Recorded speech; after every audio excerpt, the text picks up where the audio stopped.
Alright guys, made this little video called What's Wrong with War Buddy to talk about an RTS I really love, but the wheels have really fallen off.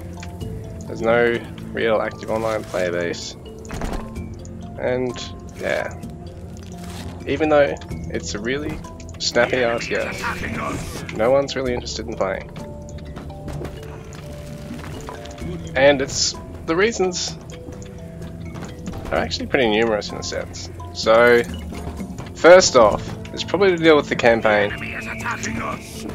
The finale is a bit of a letdown because, I mean, the campaign is designed so that you're playing through basically the same storyline on all three civs and from all their perspectives as they cross. But the problem is, a lot of the time you're basically playing the exact same quest rather than it really feeling campaign, rather than it really feeling like you're playing it from the flipped end. It really is just a mirror, and it's most noticeable in the finale where you're just holding down a point for 20 minutes as well as defending on both sides of your base, and it's the exact same for all three civs. There's not even any side objectives to really do anything with, and you know, make it feel like you're doing something unique on all three quest lines, campaign lines, sorry. Age of Empires player, so apologies. Second reason would probably be the fact that skirmish feels pretty limiting. So I'm playing, you know, the staple tournament map now, and I really like the skirmish maps that are in the game, but truth be told, I understand why a lot of people probably wouldn't be that keen on them. And there's not really a lot of team maps. There's one 3v3 map, there's two 2v2 maps to my knowledge.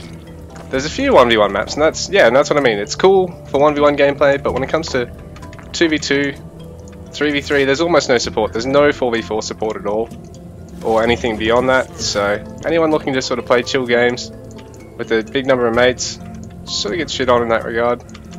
Bit unfortunate, but I mean, I guess it is what it is. The enemy is attacking us. And there's no challenge mode. I mean, there is a horde mode, and that's cool. I mean, it's nice to see that that's in. Oh, I probably can't take this fight. I'm gonna back off.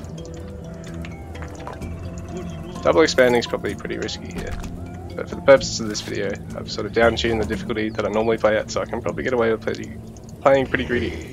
So, yeah. There's also no map editor, so you can't go and actually add any maps, you know, to really deal with the dearth of maps as well. So that sucks. And another thing is the PvP meta, particularly on this civ.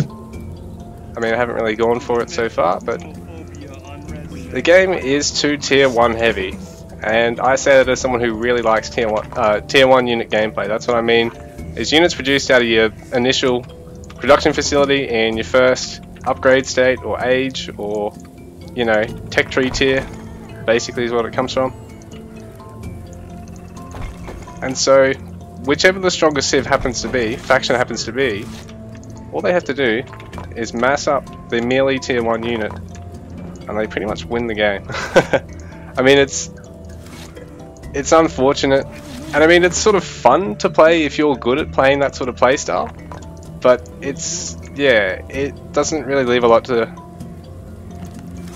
you know, the imagination with the game, because you know how every game's sort of going to play out. People are going to pick that dominant civ, mass up the tier 1 unit, and that's all you're ever going to see in the tournaments. Last tournament pretty much saw like 90% Necroma gameplay, 100% after the second round, just because people, you know, wanted to take advantage of the fact that their tier 1 production was better than everyone else's slightly, and they could just pretty much cheese every game relying on that. So it was really harmful to the game, and there isn't any active competitive players in it. You know, people jump on when they buy the game, they play a bit of skirmish, play a bit of the campaign, get to the end of the campaign, feel a bit of a letdown, and that's pretty much it for most of the player base. It really sucks, but it is what it is. And so guys, that's sort of my feelings as someone who really actually, I genuinely love this game, but you know, I feel like something's really got to change. The developers probably need to put a bit more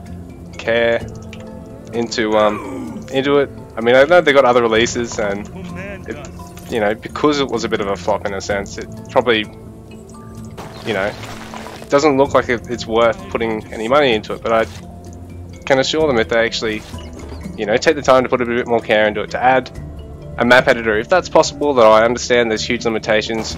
Adding some form of challenge mode alongside the horde mode I think could be really cool, or, you know, some more variants of that. Adding some new maps I think is probably the most essential thing, especially bigger maps for people that want to play in skirmish, play with their mates, just play with the AI against lots of AI, and yeah, rebalance the PvP a little bit, make it so that it's not so tier 1 heavy, without completely making it stunted as well. Like, don't go stupid on it, but particularly with Necromers, like Bone Adepts, you can do with a nerf, you can pretty much just play the game just relying on them, and it's disgusting to really watch in the long term. Sort of cool to see for a game or two, but yeah, no one wants to see it every single game, every single tournament. Mass Bone Adept. The enemy is attacking us. Yeah, guys, thanks for watching. Apologies if this is upset anyone, but I think it's something that really needs to be said about the game in order to sort of bring it back to life before it's, you know, well and truly just forgotten about. Thanks for watching.